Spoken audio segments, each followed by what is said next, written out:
कहानी जोरू का गुलाम। लेखिका शकुंतला शर्मा। अरे ऋचा दीदी, यहाँ इस समय? सुदीप अचानक अपनी दीदी को देख हैरान रह गया। सप्ताह भर की छुट्टी लेकर आई हूं, सोचा घर बाद में जाऊंगी, पहले तुमसे मिल लूं। ऋचा ने गंभीर स्वर में कहा तो सुदीप को लगा दीदी कुछ उखड़ी उखड़ी सी है। कोई बात नहीं दीदी, तुम कौन सा रोज यहाँ आती हो? जरा 5 मिनट बैठो, मैं आधे दिन की छुट्टी लेकर आता हूँ। आज तुम्हें बढ़िया चाइनीज भोजन कराऊंगा। लाउंज में पड़े सोफों की तरफ संकेत कर सुदीप कार्यालय के अंदर चला गया। ऋचा अपने ही विचारों में डूबी हुई थी कि अचानक ही सुदीप ने उसकी तंद्रा भंग की। चलें? ऋचा चुपचाप उठकर चल दी। उसकी ये चुप्पी सुदीप को बड़ी अजीब सी लग रही थी। ये तो उसके स्वभाव के विरुद्ध था। जिजीविषा से भरपूर ऋचा बात बात पर ठहाके लगाती, चुटकुले सुनाती और हर देखी सुनी घटना को नमक मिर्च लगाकर सुनाती। फिर ऐसा क्या हो गया था कि वो बिल्कुल गुमसुम हो गई थी? सुदीप, मैं यहाँ चाइनीज खाने नहीं आई, ऋचा ने हौले से कहा। वो तो मैं देख ही रहा हूं, पर बात क्या है? अक्षय से झगड़ा हुआ है क्या, या फिर और कोई गंभीर समस्या खड़ी हुई है? सुदीप की उत्सुकता बढ़ती जा रही थी। अक्षय और झगड़ा? क्या सभी को अपने जैसा समझ रखा है? पता है अक्षय मेरा और अपनी माँ का कितना ख्याल रखता है, और माँ जी, उनके व्यवहार से तो मुझे कभी लगा ही नहीं कि मैं उनकी बेटी नहीं हूँ। ऋचा बोली, सब जानता हूँ, सच पूछो तो तुम्हारी खुशहाल गृहस्थी देखकर कभी कभी बड़ी ईर्ष्या होती है। सुदीप उदास भाव से मुस्कुराया। सुदीप, जीवन को खुशियों भरा या दुख भरा बनाना अपने ही हाथ में है। सच पूछो तो मैं इसीलिए यहाँ आई हूँ। कम से कम तुमसे वो प्रेरणा से मुझे ऐसी आशा न थी। आज सुबह माँ ने फोन किया था, फोन पर ही वो कितना रोई। कह रही थी कि तुम अब विवाह पूर्व वाले सुदीप नहीं रह गए हो। प्रेरणा तुम्हें उंगलियों पर नचाती है। सनी, सोनाली और माँ की तो तुम्हें कोई चिंता ही नहीं है, ऋचा ने शिकायत की।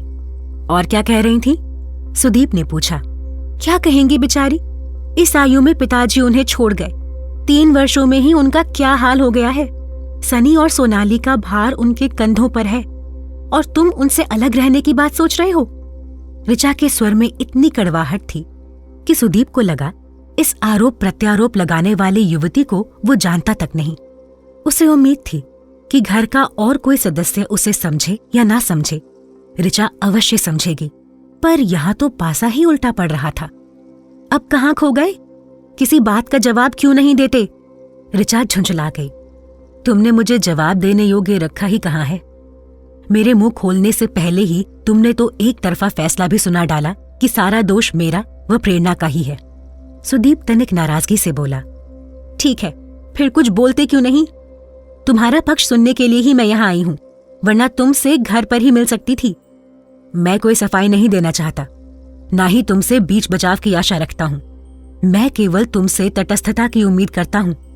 मैं चाहूंगा कि तुम 1 सप्ताह का अवकाश लेकर हमारे साथ आकर रहो। पता नहीं तुम मुझसे कैसी तटस्थता की आशा लगाए बैठे हो। माँ, भाई, बहन आंसू बहाएं तो मैं कैसे तटस्थ रहूंगी? ऋचा झुंझला गई। हमें अकेला छोड़ दो ऋचा, हम अपनी समस्याएं खुद सुलझा सकते हैं। सुदीप ने अनुनय की। अब तुम्हारे लिए अपनी सगी बहन पराई हो गई। माँ ठीक ही कह रही थी कि तुम बहुत बदल गए हो। प्रेरणा सचमुच तुम्हें उंगलियों पर नचा रही है। ऋचा दीदी, प्रेरणा तो तुम्हारी सहेली है, तुम्ही ने उससे मेरे विवाह की वकालत की थी, पर आज तुम भी माँ के सुर में सुर मिला रही हो। यही तो रोना है। मैंने सोचा था वो माँ को खुश रखेगी, हमारा घर खुशियों से भर जाएगा, पर हुआ उसका उल्टा। मैं कोई सफाई नहीं दूंगा, केवल एक प्रार्थना करूंगा कि तुम कुछ दिन हमारे साथ रहो, तभी तुम्हें वस्तु स्थिति का पता चलेगा। ठीक है, यदि तुम जोर देते हो तो मैं अक्षय से बात करूंगी। ऋचा उठ खड़ी हुई। तो कब आ रही हो हमारे यहाँ रहने? सुदीप ने बिल देते हुए प्रश्न किया। तुम्हारे यहाँ? ऋचा हंसती। तो अब वो घर मेरा नहीं रहा क्या? मैं तुम्हें शब्द जाल में उलझा भी लूं तो क्या, सत्य तो यही है कि अब तुम्हारा घर तुम्हारा नहीं है। सुदीप भी हंस दिया।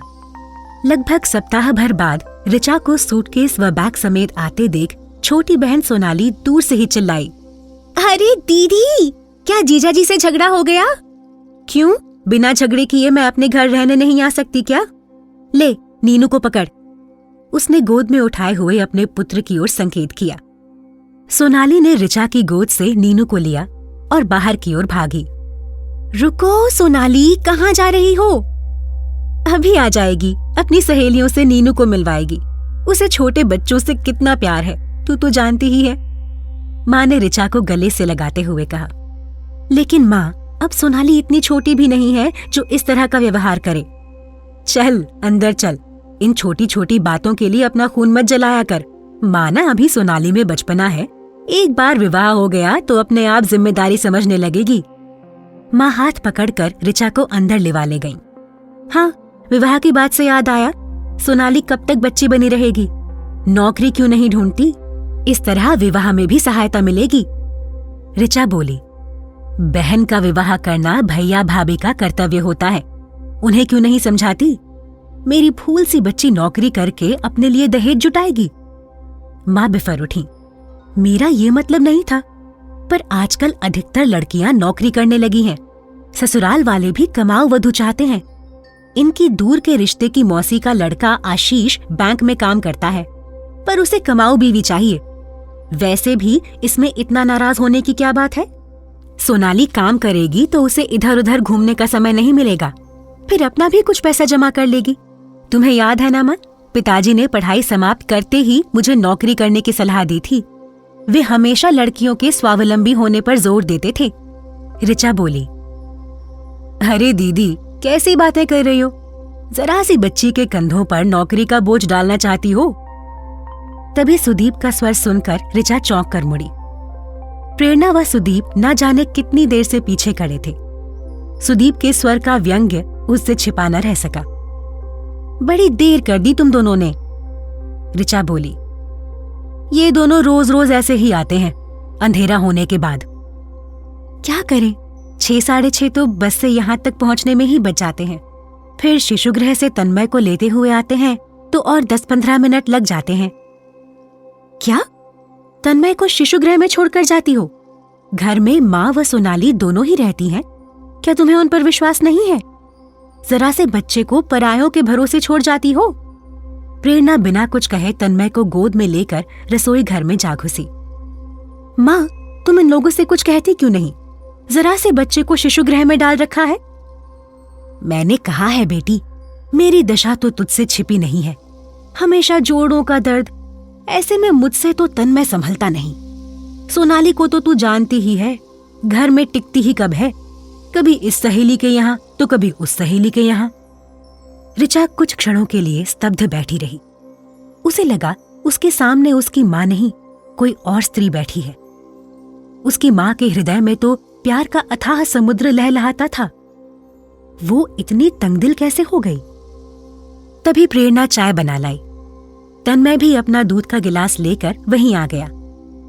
अचानक ही ऋचा को लगा कि उसे आए आधे घंटे से भी ऊपर हो गया है, पर किसी ने पानी को भी नहीं पूछा। शायद सब प्रेरणा की ही प्रतीक्षा कर रहे थे। सोनाली तो नीनू को लेकर ऐसे अदृश्य हुई कि अभी तक घर नहीं लौटी थी। झटपट चाय पीकर प्रेरणा फिर रसोई घर में जा जुटी थी। ऋचा अपना कप रखने गई तो देखा सिंक बर्तनों से भरी पड़ी है और प्रेरणा जल्दी जल्दी बर्तन साफ करने में लगी है। ये क्या, आज काम वाली नहीं आई? अनायास ही ऋचा के मुंह से निकला। आजकल बड़े शहरों में आसानी से काम वाली कहाँ मिलती है। ऊपर से माँ जी को किसी का काम पसंद भी नहीं आता। सुबह तो समय रहता ही नहीं, इसलिए सब कुछ शाम को ही निपटाना पड़ता है। अच्छा ये बता कि आज क्या पकेगा? मैं भोजन का प्रबंध करती हूँ, ऋचा ने कहा। फ्रिज में देख लो, सब्जियां रखी हैं, जो खाना है बना लेंगे। क्या कहूँ प्रेरणा, लगता है मेरे आने से तो तेरा काम और बढ़ गया। कैसी बातें कर रही है? सुदीप की बहन होने के साथ ही तू मेरी सबसे प्यारी सहेली भी है, ये कैसे भूल गई पगली? इतने दिनों बाद तुझे मेरी याद आई है तो मुझे बुरा लगेगा। अनजाने ही प्रेरणा की आंखें छलछला आईं। फ्रिज से सब्जियां निकालकर काटने के लिए ऋचा माँ के पास जा बैठी। अरे ये क्या, 4 दिनों के लिए मेरी बेटी मायके क्या आ गई, तुरंत ही सब्जियां पकड़ा दी। माँ का पारा 7वें आसमान पर पहुंच गया। ओह माँ, किसी ने पकड़ाई नहीं है, मैं खुद सब्जियां लेकर आई हूँ, खाली ही तो बैठी हूँ, बातें करते हुए कट जाएंगी। ऋचा ने बात पूरी नहीं की थी कि सुदीप ने आकर उसके हाथ से थाली ले ली और कुर्सी खींचकर वहीं बैठकर सब्जियां काटने लगा। ये बैठा है जोरू का गुलाम, ये सब्जी काट देगा, खाना बना लेगा, तन्मय को नहला धुला भी देगा, दिन रात पत्नी के चारों तरफ चक्कर लगाता रहेगा। माँ का व्यंग सुनकर सुदीप का चेहरा कस गया। वो कोई कड़वा उत्तर देता इससे पहले ही ऋचा बोल पड़ी, तो क्या हुआ, अपने घर का काम ही तो कर रहा है। उसने हंसकर वातावरण को हल्का बनाने का प्रयत्न किया। जो जिसका काम है उसी को शोभा देता है। सुदीप को तो मैंने उसके पैर तक दबाते देखा है। उस दिन बेचारी दर्द से तड़प रही थी, तेज बुखार था। सुदीप ने धीरे से कहा, फिर भी पति पत्नी की सेवा करे, तौबा तौबा। माँ ने कानों पर हाथ रखते हुए आंखें मूंद कर अपने भाव प्रकट किए। माँ, अब वो जमाना नहीं रहा। पति पत्नी एक ही गाड़ी के दो पहियों की तरह मिलकर गृहस्थी चलाते हैं। सब जानती हूँ, हमने भी खूब गृहस्थी चलाई है। तुम 4 भाई बहनों को पाला है और मेरी सास तिनका उठाकर इधर से उधर नहीं रखती थी। इसमें बुराई क्या है? अक्षय की माँ तो घर व हमारा खूब ख्याल रखती हैं। ठीक है, रखती होंगी, पर मुझसे नहीं होता। पहले अपनी गृहस्थी में खटते रहे, अब बेटे की गृहस्थी में कोल्हू के बैल की तरह जुटे रहें। हमें भी घूमने फिरने, सैर सपाटे के लिए कुछ समय चाहिए कि नहीं? पर नहीं, बहू रानी का दिमाग 7वें आसमान पर रहता है। नौकरी जो करती हैं रानी जी। माँ ने बुरा सा मुंह बनाते हुए कहा, यदि नौकरी करने वाली लड़की पसंद नहीं थी तो विवाह से पहले आपने पहली शर्त यही क्यों नहीं रखी थी? ऋचा ने माँ को समझाना चाहा। इसमें भी हमारा दोष है? अरे एक क्या तेरी भाभी ही नौकरी करती है? आजकल तो सभी लड़कियां नौकरी करती हैं, साथ ही घर भी संभालती हैं। माँ भला कब हार मानने वाली थीं?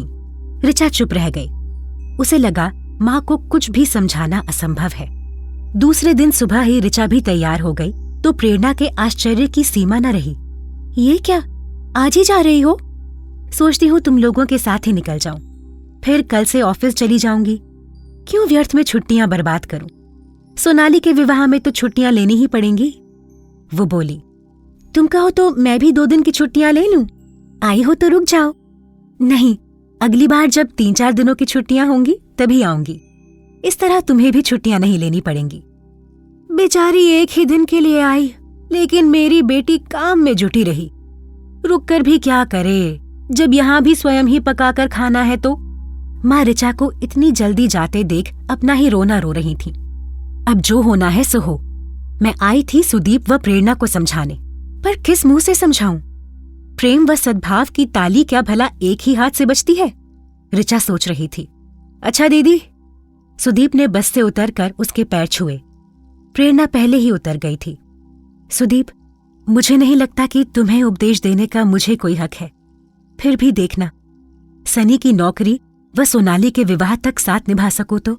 कहती हुई ऋचा मुड़ गई, पर उसे लगा मन जैसे बहुत भारी हो आया है।